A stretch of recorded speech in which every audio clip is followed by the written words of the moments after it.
बिस्मिल्लाहिर्रहमानिर्रहीम। मैं हूं डॉक्टर मोहसिन और ये है माय हेल्थ क्लिनिक। बहुत से मरीज़ सवाल पूछते हैं कि डॉक्टर साहब ये डिस्क प्रॉब्लम जो होता है शेयरडी का, ये इसकी सर्जरी किस तरह से होती है, सर्जरी में क्या चीज़ की जाती है। तो आएँ आज आपको बताते हैं कि इस सर्जरी किस तरह से होती है।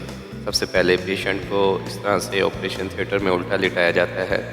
उसके बाद अब जिल्द को साफ़ किया जाता है और जिल्द को कट लगाकर, ये बहुत छोटा सा कट होता है जिसको लगाने के बाद जो दरमियान में आने वाले पट्टे होते हैं मसल्स, उनको साइड पे किया जाता है। जैसे ही मसल साइड पे होते हैं तो रीढ़ की हड्डी सामने नज़र आना शुरू हो जाती है।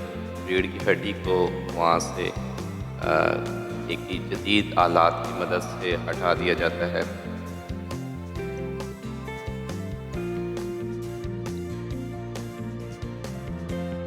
बिल्कुल सामने आराम मगज़ को हटाते ही डिस्क नज़र आ रही होती है जो कि बाहर अपनी जगह से निकली हुई होती है। उसको एक छोटा सा कट लगाकर वहाँ से डिस्क को रिमूव कर दिया जाता है और यूँ जो डिस्क मसला कर रही होती है, जो नर्व कंप्रेस कर रही होती है या जो sciatica का मौजब बन रही होती है, उसको ख़त्म कर दिया जाता है और वापस उसी तरह से मसल्स को, जिल्द को बंद कर दिया जाता है और 1 से 2 दिन के अंदर मरीज़ अपने घर चला जाता है।